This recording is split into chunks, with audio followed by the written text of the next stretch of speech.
Tavern Style. I'm Joey Christopolous from the All Big Ten podcast. Big Dave, CHGO Bulls. And today's question on Tavern Style is, with 5 games remaining, make sure you comment below. How many more wins are the Chicago Bears and Thomas Brown going to rack up this season, Big Dave? All of them! No, I'm playing. I mean, as a Bears fan, it's hard to find a fine line. You're either over it or you're way below it. That's life as a Bears fan.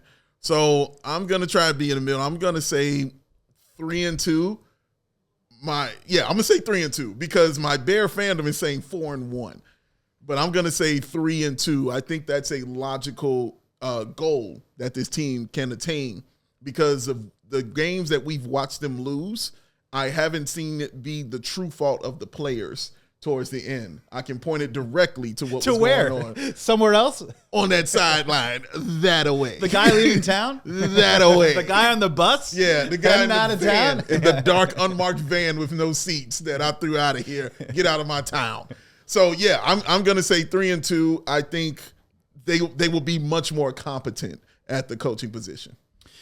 Man, I want to go to 4. I kind of want to go to 4. I want to zag with you too as well. Okay. Just for the sake of argument, though, I am going to say I'm going to go 2-3. Okay, on this one. So we got the remaining ones. So my wins at this point right now, I'm going to say I think the Chicago Bears are going to win this week against the 49ers. Oh, the 49ers are a little banged up. I get it that it's in San Francisco, but obviously fresh face. Everyone gets kind of a new lease on this season, this 5-week season moving forward. True. I think the Chicago Bears are going to come out and play a competitive game. I think Caleb's going to play well. I got that as a win right there. Okay. The other win that I'm going to give them is I'm going to stick to the NFC West. I'm going to go to the Seattle Seahawks.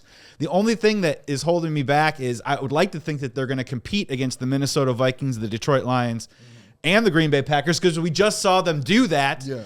Take them to overtime, field goal, no timeout situations aside. Correct. But I don't until the Chicago Bears beat the Green Bay Packers. I'm not giving them a win. I won't. I refuse to do it. That game in Minnesota is tough, and then the Detroit Lions, that could go either way. So I am going to go 2-3. My follow up for you though with this is think about it like this. Let's say they go 3-2.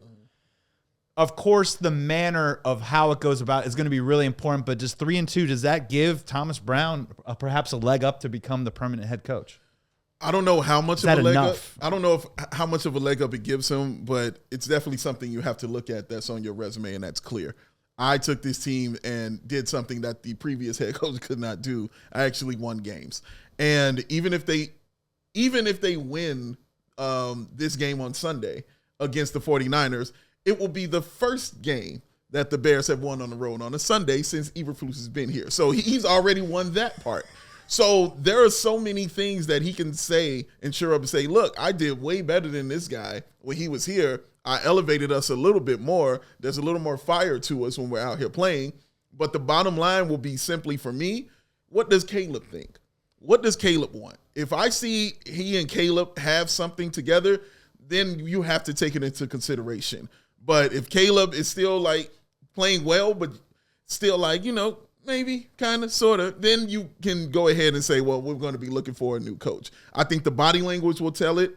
I think the way he talks about it in the postgame will kind of tell it because he did it with Flus. You can hear him saying that, like, hey, I didn't want my job to call the timeout. You know what I mean? Like, you can hear him on that. So I think that's going to play into it a lot. But I do like Thomas Brown. I do like his fire. I like how he is all about accountability with this team. And I'm looking forward to seeing what he does.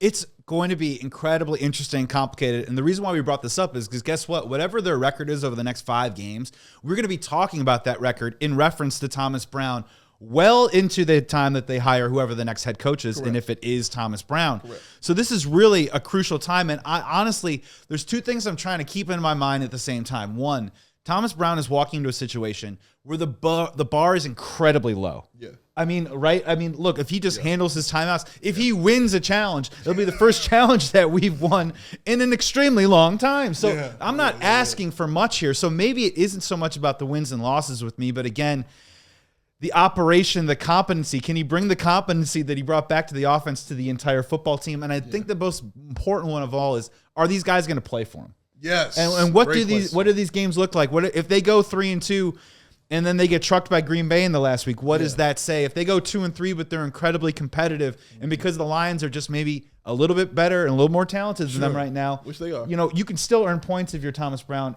in that regard. I know wins and losses, everyone gets obsessed with it. So I'm just really curious to see how it goes. I mean, if he runs the table, the cries for Thomas Brown to become the full-time head coach are going to get incredibly loud. Oh, super loud, and they should be. I don't have a problem with that.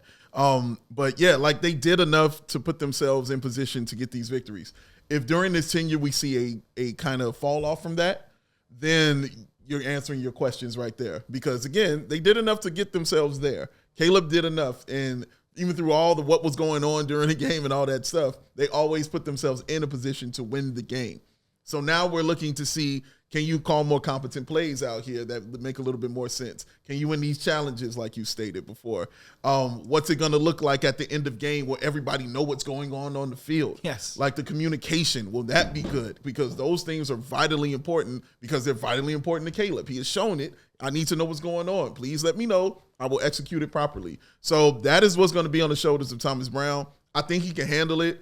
I love what Sean McVay was saying about him. I thought that was really, really great, those things. So I'm excited for him to watch him do his thing out there on the field. Two things. One, how much should Caleb Williams have a say in the next head coach? Yeah. If they go 3-2, but Caleb's like, no, Thomas Brown is my man, 50 grand. Yeah. I'm going after him. Second question, which games do they win? You're saying 3-2. Mm-hmm. Are they beating the Niners, Seahawks, and Packers? Which 3 games do you see them winning? So the games I see them winning, the Seahawks I see them beating. The Niners, you're right. They're banged up. And the fact Caleb is going back to Cali, I think is going to play into that too. So I think they'll win that game as well. And I think they'll beat the Vikings. The Vikings keep winning games at the last second. Like they just did it against the Cardinals again. And they should have lost that game, but they're winning at the last second. I think if the Bears are properly run, can execute correctly, can win this game against the Vikings, in my opinion. I think they can win that game. I don't know about Green Bay. Like you said, it's hard for me to pick them. And Detroit, I'm just not going to disrespect them. You know what I'm saying by saying that? But, yeah, I think they can beat the Vikings. Yeah, and honestly, when we talk about the Caleb Williams question, I'm going to say that I think he should have a huge say in it. I'm just going to come right out and say it because if we're looking at some of the positives for not just this Bears season walking out, but in the Bears' future moving forward, Caleb Williams is a gigantic piece of this. And let's be real, we have to start looking at this from an objective level that we've completely screwed up his rookie season to this point. Right. So for me now, I've said it a lot all season long. Well, I want Caleb Williams around for the next 10 years, all this other stuff. Bears fans, I'm telling you, we got to think about the next 3 years. Yeah. Let's just do that for right now in his rookie contract and get this to a place where we're winning football games and Caleb Williams is a star and he actually wants, I'm saying it, he wants to stay here. Yes. Right? We can screw this up in the next 18 to 36 months. We honestly can. So if you're saying to yourself, Kevin Warren, Ryan Poles, Caleb Williams, I think Caleb Williams should have just as strong a say of who he thinks should be the next head coach. And I think he's actually a mature and intelligent enough player at his age to kind of recognize if something's working and moving in the right direction. That's where I'm landing with that. I completely agree with everything you just said. Caleb should have a huge part and a huge say in who's the next head coach of the Bears, man. He's the franchise. He's the future. And, hey, at least to me personally, Thomas Brown should be the next head coach if they beat Green Bay because no one's done it since the pandemic. It's been a while. It's been 11 games. So, I mean, hey, just one win at all against Green Bay would be nice. I mean, they can go 0-4, and then if they beat Green Bay by 40, I'm fine. I mean, he could be the next mayor of Chicago. What if he does the Matt Eberflus bingo card, which is win a game on the road, beat the Green Bay Packers? He's never done that. That does not. Never. Matt Eberflus. No. Wait. You're saying like the reverse? I'm saying that Thomas Brown does the Matt Eberflus bingo card of actually winning. Call it the reverse Eberflus. The reverse, you can't call it the Eberflus because that sounds like he did something. The reflus.